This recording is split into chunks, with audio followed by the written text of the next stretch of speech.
Hey guys, what's up? So, it's been a little while, but we're bringing you a really awesome review today because we saw Insurgent. Meaning the review is awesome. Yes. That doesn't mean the movie's awesome. But the review is. The review's awesome because, come on. Who's not looking forward to Insurgent? Who's not looking forward to seeing us talk about stuff? Because you all love us, right? Of course. Well, I don't know. They may not love me very much because of all the gaming videos. Well, you love me, so that's all that matters. This is how we live. This is how we live. Ripped jeans and all. This is what we live. This is what we live. Okay, so we went and saw Insurgent, which is based on the book Insurgent by Veronica Roth, which is part of the Divergent series. Divergent came out last year about the same time. Now we have the second installment, which is Insurgent. Yeah, it was almost an exact year ago. Yeah, because I saw it. I looked on my time hop and saw it exactly 1 year ago this weekend. Yeah, which is really cool. Yeah, they were definitely trying to get these out as fast as possible. Right. So if you don't know what Insurgent is, it's hard to talk about it without spoiling Divergent if you have not seen Divergent. But it's the continuation of Divergent, which is about these group of people who live in these factions. It's a dystopian type world. You live in 5 different factions. We have a girl named Triss who decides to go into the Dauntless faction. She is Divergent. That I feel like that's all known, well known amongst this series. And so Insurgent's a continuation of the explosion type ending that happened in Divergent, where everything just goes haywire, which is what happens with dystopians. Everybody starts fighting, and now we're continuing on. But I feel like I can't say much more without ruining it. Yeah, you gotta be careful here. Pretty much what this is trying to capitalize on the whole teen, young adult movie thing that's going on. It started by the Hunger Games. And I like to see Divergent series as kind of like the little cousin of Hunger Games that wants to be as popular, but can't isn't. be. Yes. So, yeah, there wasn't a movie review for Divergent last year that is on this channel. I actually did one, and it is on my computer. So please, if you want to see it, please write it down there right below, you know, where you see us. Go down and type it in and say, hey, I want to watch that review, and I will put it up how it was. It is completely done. I don't know why I never put it up. Yeah. I finished it. Like, it's edited and everything. I just didn't worry with it. Didn't worry with it. So if you want to know more about Insurgent, we will leave the IMDb page down below so you can look it up, because we really just don't want to spoil you on anything if you haven't watched Divergent. I would say go watch Divergent, watch Insurgent, then come back to this review. Or actually, if you haven't seen Insurgent, you can still watch this review because we're not going to spoil anything for you. Well, not until towards the end. Right, and we'll let you know when there's going to be spoilers. Right. Now, for those of you who don't know, I have not read any of the books at all. So, I'm going to rate this movie. I'm going to talk about this movie simply off of the movie as a standalone product. If you don't agree with what I say because you like the books, which that's fine, I mean, that's okay. If you like the movie because of the book, don't get mad at me if my views are different. It's just because I didn't read the book, so I'm going straight off the movie alone. So definitely the biggest pro about this movie is Shailene Woodley playing Triss. And she was also the best part of the first movie. She is really good in this role. I haven't read the book, so I can't like reference between the two characters, but I think that Shailene Woodley has done a great job of taking this character and making it a compelling person to watch on screen. You really do care about her. I totally agree. I feel like I have read the books. Y'all probably already know this, but I feel like she takes the character that we see in this book and she embraces it so well, and we struggle with her. We see that she's feeling these emotions over what happened in Divergent and the things that she did, and it's just so real. I love how well she does with this role. This is one of her best roles to me. Yeah, some of the best scenes are when it's just her by herself, like contemplating on what happened in the first movie, or just kind of dealing with the guilt of it all. Those are some of the best scenes, if you ask me. That scene when they were in Candor, yeah, that was just on point. I thought that was so good and so just emotional. Like, I just wanted to cry with her. The trial. Oh, yeah. I just wanted to cry for her because it just, it was so good. So good. Yeah. The other really big highlight of this movie is the simulation point of the movie. There's a point where Triss is in some sort of simulation. I won't tell you why or for what purpose, but she is in this simulation, kind of going through all the what were they? The initiation processes of each faction. And I thought that part of the movie was really cool. It was really interesting, just kind of this weird kind of visual journey almost, and it was awesome to watch. It was almost like watching her in a video game. Pretty much. Which is it's so interesting, and I love that part because I felt like it tripped you out so much that you had a hard time deciding what was real and what was simulation. And when a movie does that and has you just so confused as to what is actually happening, I love that. I feel like that was such a highlight to the movie. And I won't talk about the book yet, but that was a very big highlight to the movie to me. So I'm going to just add on to what James said and say the acting point, like not only Shailene Woodley, but some of the other actors, like the actor who played Peter, you know his name? Miles Teller. Yes. From Whiplash. He was fantastic. He's hilarious. You hate him at the right moments. You love him at the right moments. He's just all around a fantastic actor. The guy who plays Theo James, he was okay. Like, he's good at that part based on what he's supposed to be playing, but the character in general can be kind of dry. Yeah. Like, you just don't get much from him, which is really sad, because I mean, I guess maybe if you saw more into his head, it'd be a little bit more interesting, but for this part, he's just kind of dry, I guess. He gave a better performance in the first movie, but that's not to say that his in this movie is bad. It's just not necessarily... It's the character. It's just... The character himself doesn't have a lot to do other than run around and shoot people every now and then. Right. The character who played Janine, which is Kate Winslet, she's always fantastic. Yeah. They underuse her completely. Yes. Like, I feel like there's just so much more that she could do as an actress. Right. Along with Naomi Watts. Mm-hmm. Those are two really good actresses who have proven themselves that they can take on some great scenes, and they don't have any. I mean, they do a good job. Don't take that the wrong way. Mm-hmm. They do a good job. They're not underused. They're just underused. The script doesn't allow them a chance to really kind of, give you a heavy-hitting moment. Naomi Watts is the woman who plays the factionless leader throughout the movie. So that is who that character is. So that's all we really have pro-wise. So we're just going to go ahead and jump into some of the cons that we saw in the movie. I'll just get two of my smaller ones out of the way, because there is one that we both agree on that's a huge thing, and it's probably going to take up a few minutes. Right. But let me just get my two out of the way. One, I feel like the movie's a little too long. It's about 2.5 hours, and while I was mostly entertained, there were a couple slow, sluggish parts that just didn't really feel like they were going anywhere. I mean, in the long run, they kind of paid off, but some of them didn't. Some things just happened in this movie and actually did not matter by the end of it, and that pisses me off. Oh, yeah. That's pointless. The beginning of the movie was kind of a big point where it was almost a little bit unnecessary, some of the parts in the beginning of it. Yeah. So. Yeah. A smaller one for me was I feel like we didn't get to see enough of the factions. Like, we know plenty about Dauntless from Divergent. We know plenty about Abnegation. We know plenty about Erudite, basically. But we know nothing really about Amnesty or Candor.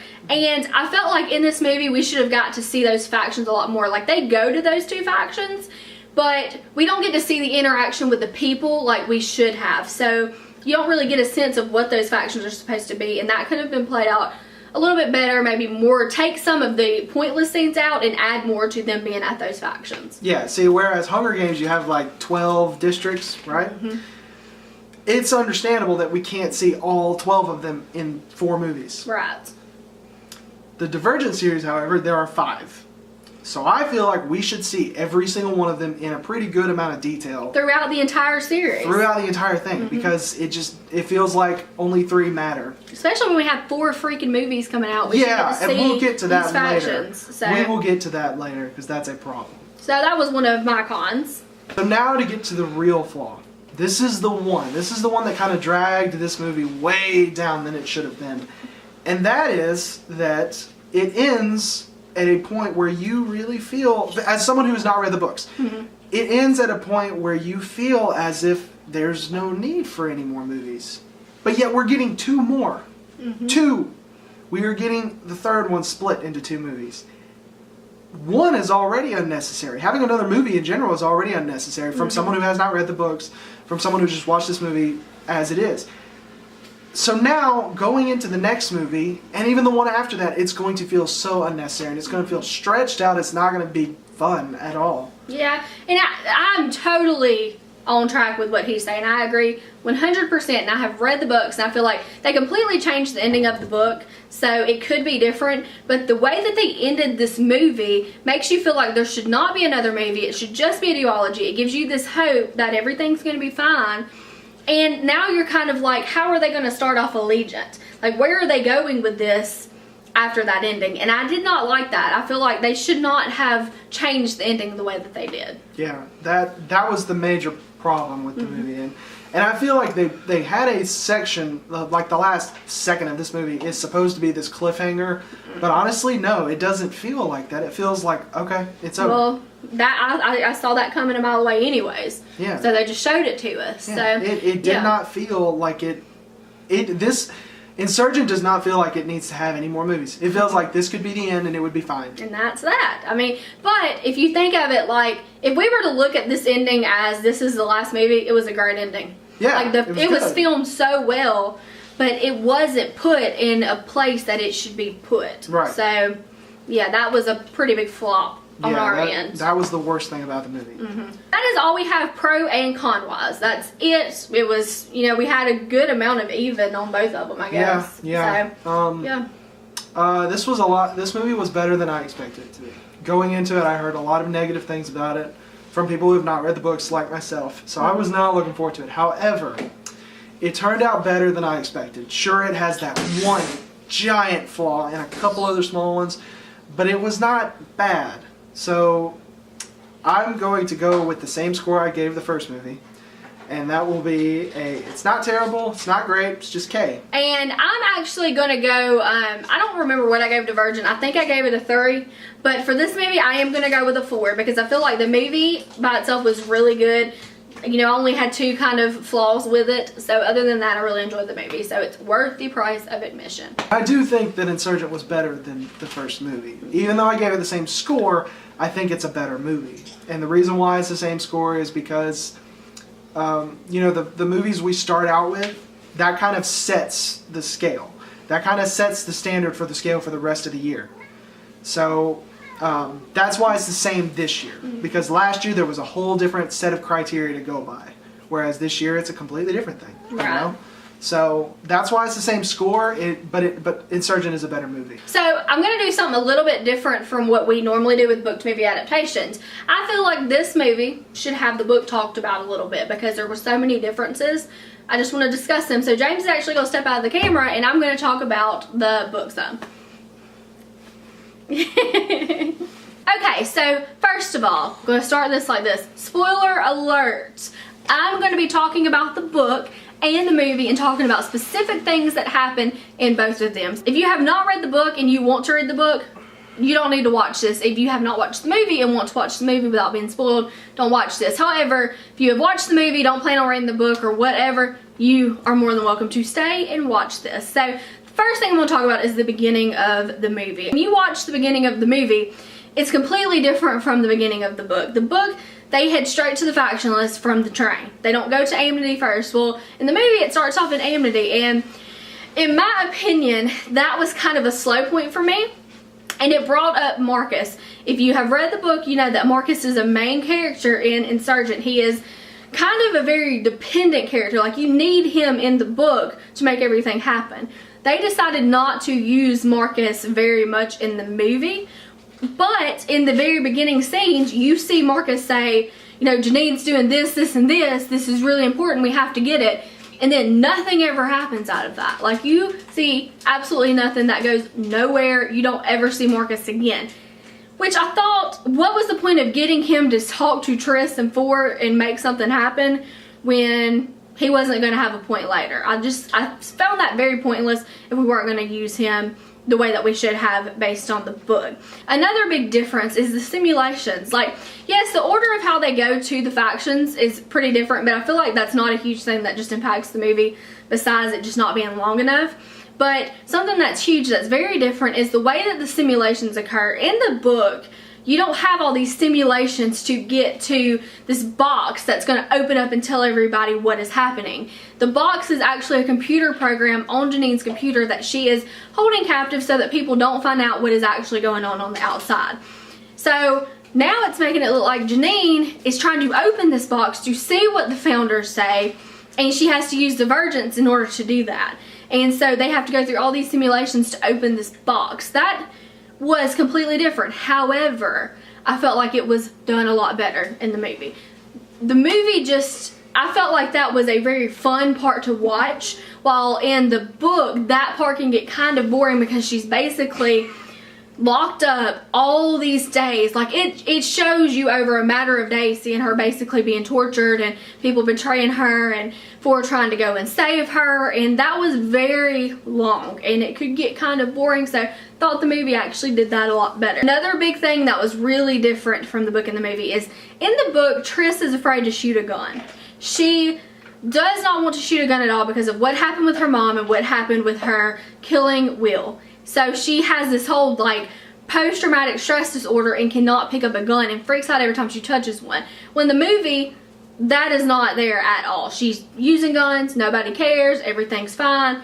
She's not stressed out. I feel like it's better in the movie. I was so annoyed in the book just watching her not pick up a gun that I was literally just wanting to yell at her in the book saying, you've got to protect yourself, stop being stupid, pick up this gun. So I'm glad that they left that out because that probably would have really annoyed me in the movie. What? I'm sure even in the book she still had more balls than her brother. Yeah, her brother was he was what he was in the book, completely stupid and irritating. Worst character ever. Mm-hmm. Just really, really annoying. One thing that I felt like did pretty well compared to the book was the Candor trial, where they have to basically spill all of their secrets. The only thing I did not like is it almost made it look like Triss had no choice but to spill her secrets, when in reality, in the book, she could kind of control the serum, basically. She could feel that it was a truth serum and she had to decide what she was going to tell them, but she decided to tell them the truth in the end. So they did make it look like Triss had no choice, which kind of messes up the whole fact that she's divergent because she should be able to control that stuff. So I felt like that was a little bit of a plot hole.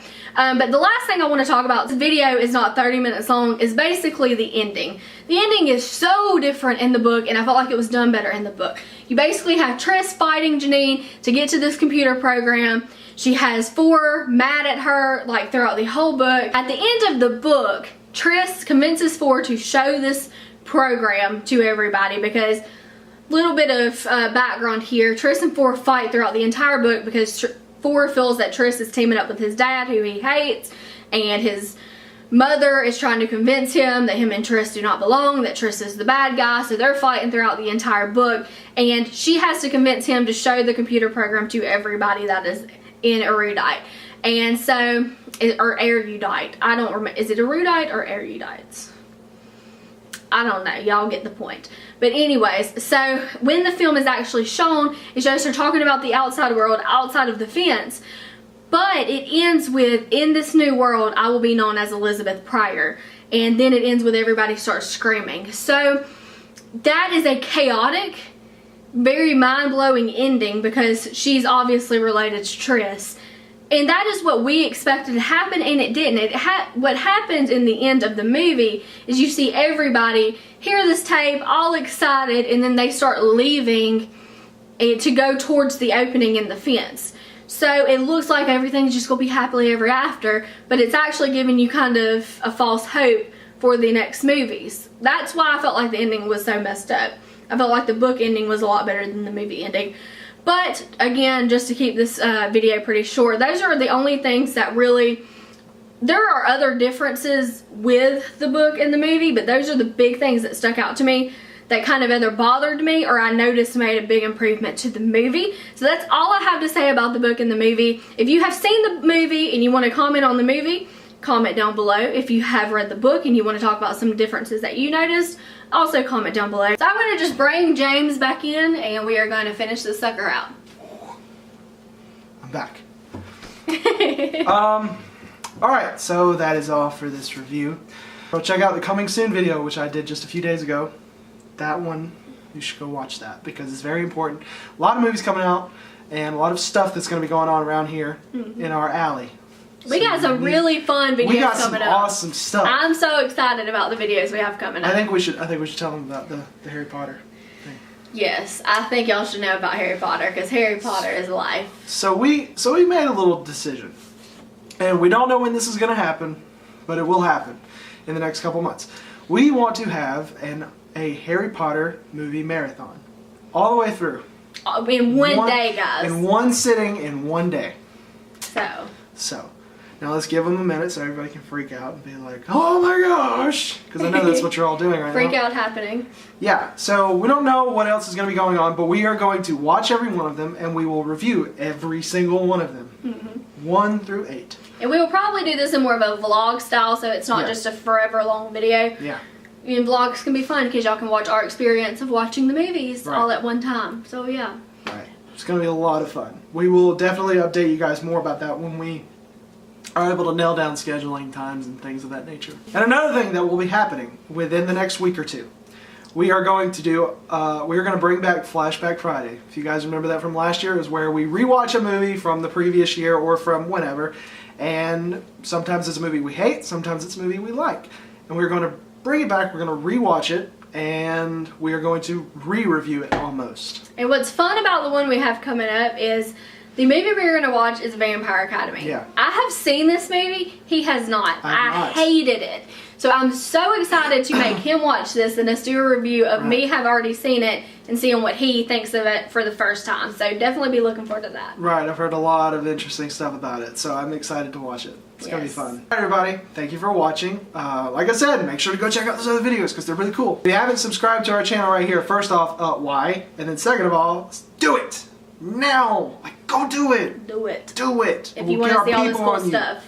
We're going to get the movie junkies to come to your house and make you subscribe if you don't do it. I'm serious. You don't want to deal with movie junkies. You don't want to deal with movie junkies. They're probably sloppy looking. We're probably the worst people on the planet. And very critical. This is how we live. Rich, James, and all. Hey guys, what's up? I give you the chance to start us off, and this is what happened. Okay. Okay. Ready? Ready. Oh, good. He came over here by himself and didn't attack you. Oh my gosh! Yeah! I went to pour a drink. I looked over and I was like, We're all here being recorded. I didn't want to be like, oh my god. Eat the faction.